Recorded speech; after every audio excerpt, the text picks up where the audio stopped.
à cette valvulation aortique l'histoire des congénitaux.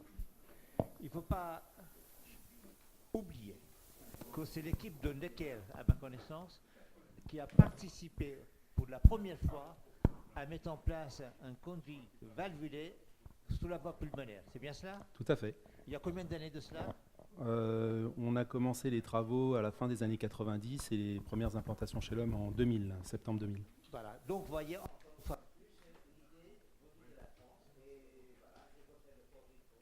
et je vous donne la parole. Merci, bonjour à tous. J'ai choisi volontairement ce sujet pour vous montrer que ce que vous avez entendu pour la valve aortique n'est pas du tout vrai pour le congénital. Et je vais essayer de vous démontrer cela. Il y a également deux valves qui sont disponibles sur le marché pour valvuler essentiellement la voie pulmonaire chez le patient congénital, qu'il soit enfant ou adulte. Une valve qui est distribuée par Medtronic, pour laquelle on a le plus d'expérience. C'est celle qu'on a utilisée dès les années 2000 et qui est maintenant largement utilisée dans le monde.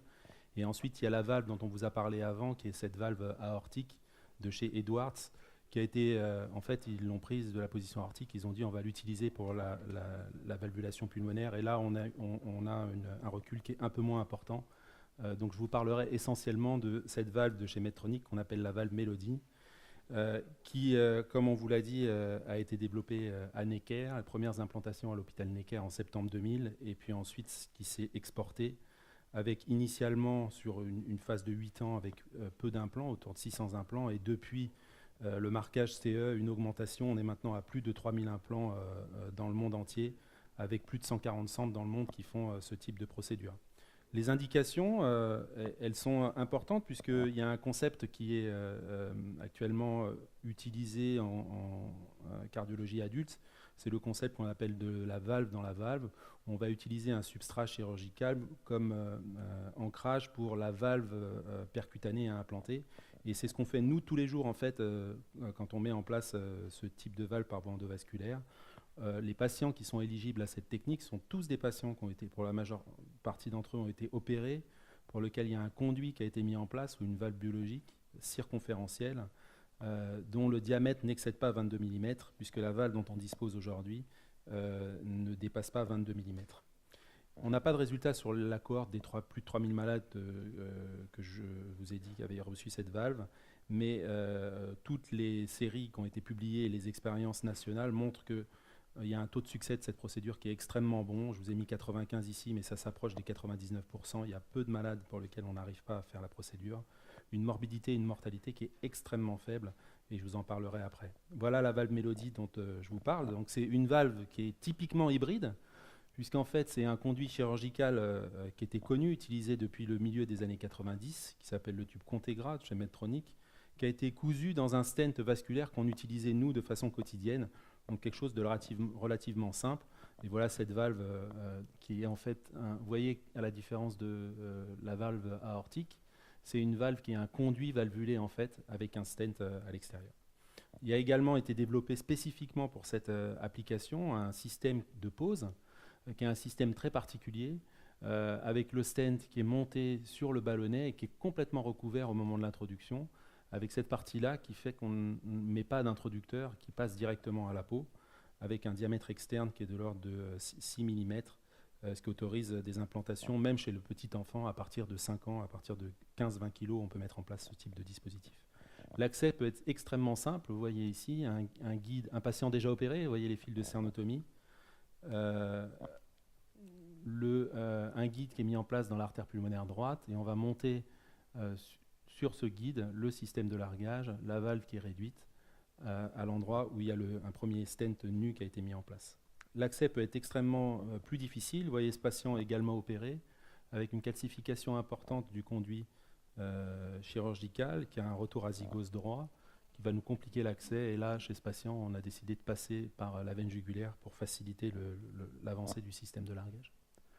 Voilà un autre patient un peu compliqué, une malformation complexe qui a été traitée, qui était une tétralogie de Fallot complexe, qui a été traitée par mise en place d'un tube en position extracardiaque, vous voyez ici, en conservant la voie native. C'est un système de double sortie donc qui complique l'accès. Là aussi, ce patient avait un retour azygos qui explique cette longue boucle pour arriver au système. Une des questions qu'on se pose quand on doit traiter ce type de malade, en particulier ceux qui ont des sténoses, c'est de savoir si on peut prédire l'ouverture de la voie VDAP. Et voilà un patient qui a eu un conduit prothétique mis en place. On sait sur l'échographie faite avant la procédure qu'il a 250 mm de mercure dans le ventricule droit, qui est donc considérable. On a des imageries non invasives qui nous montrent un conduit qui est extrêmement petit. Et là, il y a une grande discussion qui se met en place en réunion médico-chirurgicale pour savoir si on va pouvoir, par voie endovasculaire, ouvrir ou pas ce conduit. Et juste pour vous dire que la seule façon en fait, pour nous de prédire ça, c'est d'aller y mettre un ballon. Vous voyez qu'on va gonfler un ballon qui est un ballon à très très haute pression, qui monte jusqu'à 20 atmosphères. Vous voyez que là, le ballon arrive à ouvrir complètement la voie VDAP. Et ensuite, on va procéder à la mise en place de la valve dans ce conduit. Et on finit avec une pression ventriculaire droite quasiment normale, autour de 40 mm de mercure en systole. Là aussi, est-ce que le degré de calcification est prédictif du succès? Vous voyez ici une calcification extrême d'une homogreffe qui a été mise quelques années auparavant, avec une pression ventriculaire droite qui était également élevée. Et là aussi, la seule façon, c'est d'aller y mettre un ballon. Et ici, un stent. Et vous voyez qu'en fin de procédure, on finit avec une pression ventriculaire droite quasiment normale. Donc le degré de calcification ne permet pas non plus de prédire. Si on regarde en termes d'hémodynamique ce qui se passe une fois qu'on a mis ces dispositifs, on arrive à baisser la pression ventriculaire droite après la mise en place des stents valvés de façon significative. On améliore, bien entendu, du fait du rétablissement de la compétence valvulaire, on améliore la pression diastolique dans l'artère pulmonaire. Et donc en termes d'hémodynamique en aigu, ça marche assez bien. Il y a un certain nombre de complications qui sont relativement similaires dans toutes les équipes et les travaux. Il y avait cette étude qui avait été faite en 2009 qui avait rapporté un taux d'autour de 6%. La plupart des équipes ont ce type de taux de complications. Et les complications, en fait, sont essentiellement dues à la préparation avant la mise en place de la valve, en particulier à la dilatation du conduit préalable, où on peut avoir des ruptures, notamment quand les tubes sont très calcifiés. On avait certaines embolisations de dispositifs, je vous expliquerai comment on s'en passe. Et ensuite, on avait des types de perforations avec les guides qu'on utilise qui sont extrêmement rigides, qui peuvent perforer les structures cardiaques. Et là aussi, il faut être extrêmement vigilant. Une complication également qui est importante, et je vais vous montrer comment on peut s'en affranchir, c'est la complication qui est la plus grave, qui peut conduire au décès du patient, qui est la compression coronaire. Voilà un exemple de rupture de conduit. Elle est directement liée, comme je vous l'ai dit, on voit la rupture ici, là, qui progresse, directement liée à la dilatation du conduit. Il faut se méfier des homogreffes qui sont extrêmement calcifiés parce qu'en fait, ce sont les picots des calcifications qui viennent perforer la paroi au moment de l'inflation du ballon.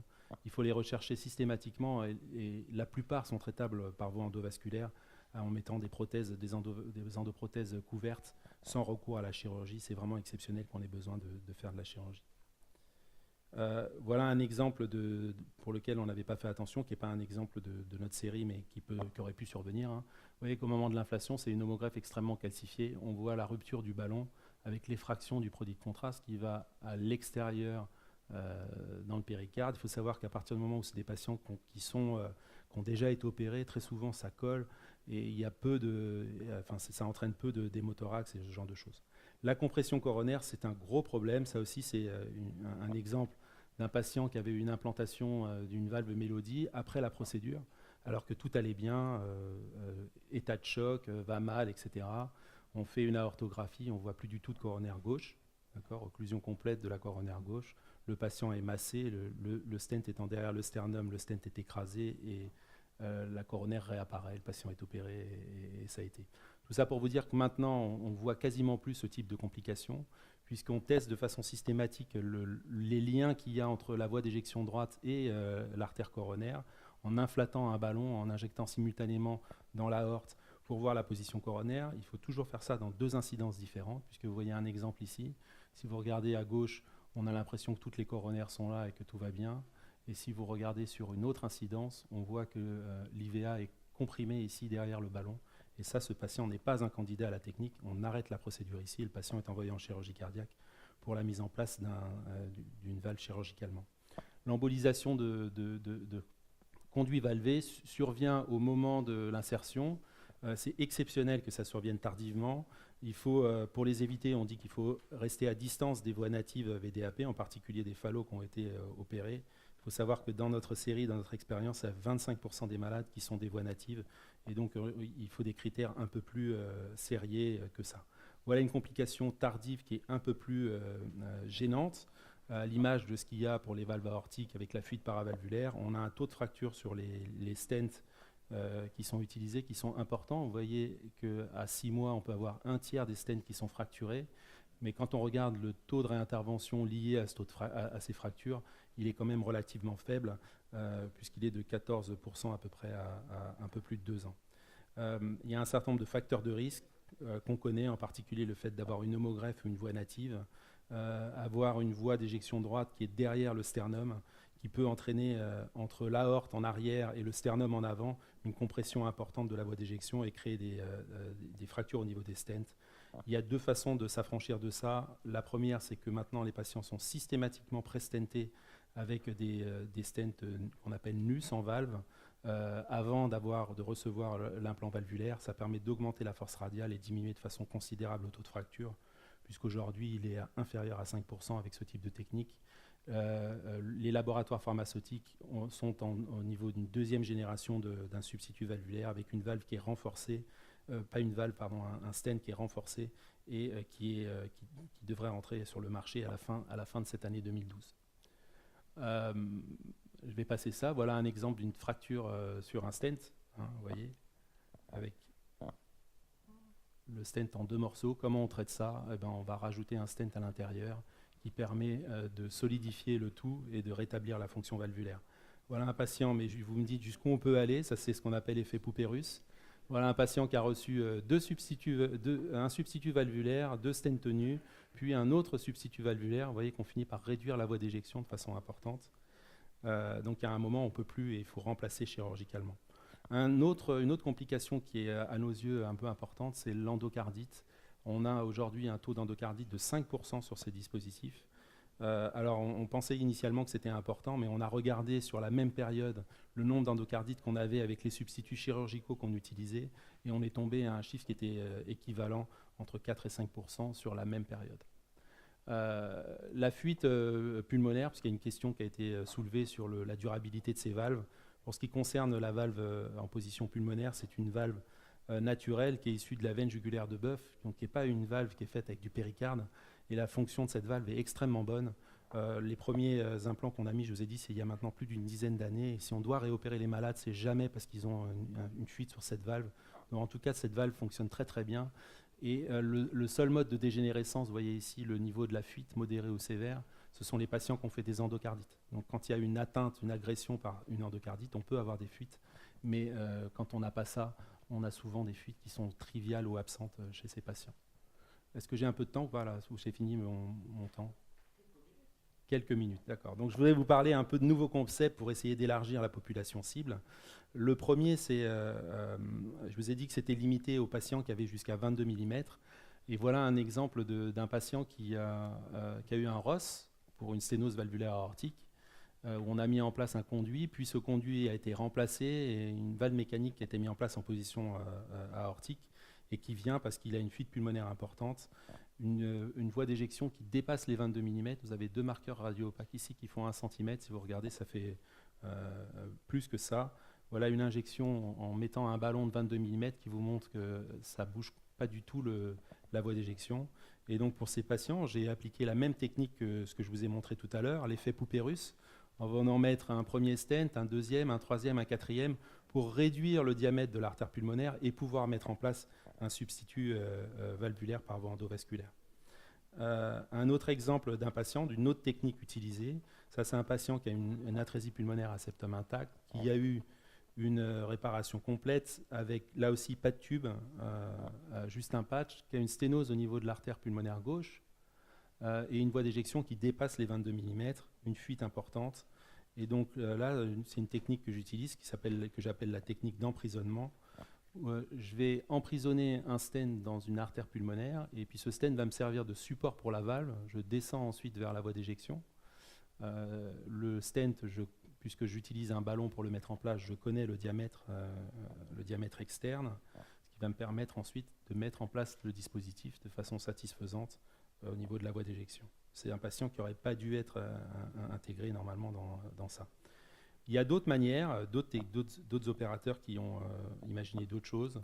Mettre en place pour ces patients opérés de tétralogie de Fallot avec des voies d'éjection extrêmement larges. Ils ont pensé à valver les deux artères pulmonaires.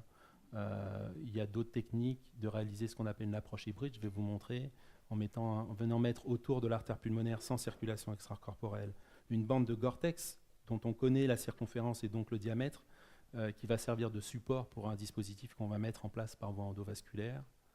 Et il y a eu un autre dispositif qui est en cours d'évaluation mais qui n'existe pas encore, qui est de mettre en place ce qu'on appelle un réducteur infundibulaire qui va, avec un diamètre externe qui va s'appliquer sur les berges de l'artère pulmonaire et un dispositif interne qui est valvulé et qui va permettre la mise en place. Voilà un exemple d'une mise en place sans circulation extracorporelle, donc qui est réalisée sous sternotomie. On va mettre en place autour de l'artère pulmonaire, comme montré ici, une bande de Gore-Tex dont on connaît la circonférence et donc le diamètre interne.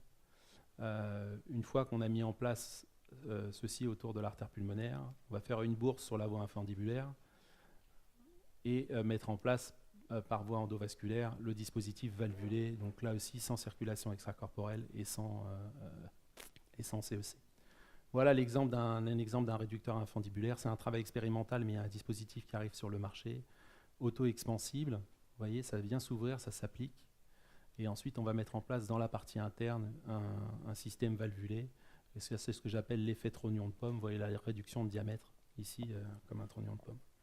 Alors, il y a d'autres applications qui sont nées à partir de ce dispositif, avec deux concepts. Pour la valve mitrale, par exemple, le concept de la valve in-valve, dans la valve dont je vous ai parlé tout à l'heure, mais aussi le concept de la valve dans l'anneau, dans un anneau mitral ou tricuspide qui a été mis précédemment chirurgicalement. Ça, c'est quelque chose qu'on a testé expérimentalement il y a longtemps, mais qu'on a fait aussi chez l'homme. Vous voyez ici une valve chirurgicale. Vous imaginez qu'elle a été mise en position mitrale ou tricuspide. On l'a modifiée, nous, dans le cadre de l'expérimentation, un peu en rajoutant des marqueurs radio-opaques sur la base pour la rendre un peu plus visible sous rayon X. Et une fois que cette valve elle va dégénérer, eh ben, on va venir mettre en place à l'intérieur un stent valvé, un stent valvé. Donc ça, c'est une expérience qu'on avait faite chez l'animal, mise en place sous circulation extracorporelle de cette valve. Puis, vous voyez, on la voit très bien, à la base, le marqueur radio-opaque. Ensuite, les picots qui correspondent à la partie haute des commissures. Et ensuite, on va mettre en place, soit ici, comme on l'avait fait chez l'animal, par voie transatriale, à cœur battant sans CEC, le stent valvé dans cette valve chirurgicale, soit en transseptale. La valve dans l'anneau, donc là c'est un exemple ex vivo, voilà un anneau mitral dans lequel on a mis un stent, juste pour montrer que c'est faisable. Il y a aussi des études expérimentales où ils ont testé tout type d'anneaux, anneaux flexibles, anneaux ouverts, anneaux complets, rigides, tout ce que vous voulez. Et ça fonctionne assez bien sous réserve ça dépend aussi de la taille de l'anneau et de la taille du dispositif, mais vous voyez, l'avantage aussi de cette valve Mélodie, c'est comme c'est une valve naturelle, qui a des cusps qui sont comme naturellement un peu irrégulières, pas forcément symétriques, qui est du tissu biologique natif, ça peut fonctionner dans des configurations qui sont extrêmement différentes. Et là, vous voyez par exemple en forme de D, ça fonctionne très très bien avec une compétence valvulaire qui est efficace. Ça a été fait chez l'homme, mais l'expérience reste très limitée. Ici, dans une valve biologique, et dans le cas précédent, dans un anneau mitral. Pour la valve tricuspide, il y a également le même type de travaux expérimentaux qui montrent qu'on peut mettre, après avoir mis une valve chirurgicale, une valve par voie endovasculaire. Il y a aussi une expérience clinique dont on a rapporté l'expérience mondiale très récemment. L'expérience mondiale, vous voyez qu'elle est extrêmement limitée, hein, c'est 15 patients, mais on peut le faire. Vous voyez ici un substitut chirurgical dans lequel on est venu mettre cette valve Mélodie à l'intérieur. Donc c'est du domaine du possible. Ouais, je termine, c'est ma conclusion. Donc le remplacement, j'espère vous avoir montré, valvulaire, percutané, augmente la durée de vie des conduits chirurgicaux. L'expérience est croissante avec la valve Mélodie. Elle reste extrêmement limitée encore avec la valve de chez Edwards, mais ça devrait voir le jour. L'implantation est possible chez beaucoup de patients et on est en train d'élargir les indications, notamment aux patients qui ont des voies natives, mais ça ouvre également d'autres champs pour le remplacement endovasculaire d'autres valves, type tricuspide ou mitral. Je vous remercie.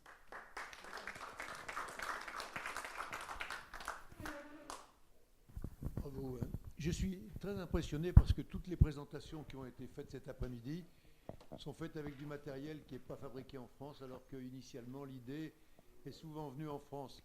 Alors on va fabriquer des grandes autoroutes, des nouvelles stations, des gares à Besançon ou ailleurs.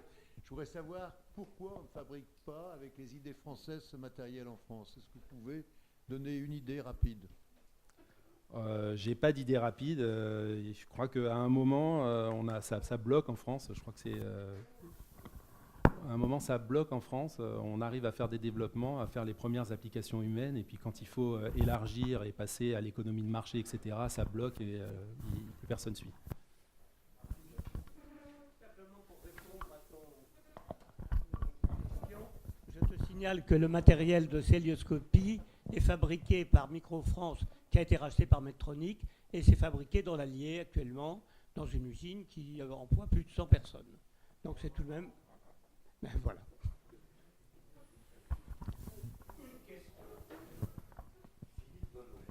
Oui. Très bien, ouais. Et il avait comme caractéristique, quand je l'ai connu, c'était un garçon qui avait peur de rien. Et il fallait le voir en salle de cathétérisme, il avait peur de rien. Et deuxièmement, c'était un dégueu, un tenace. Il s'est accroché à l'idée pendant toutes les années 90.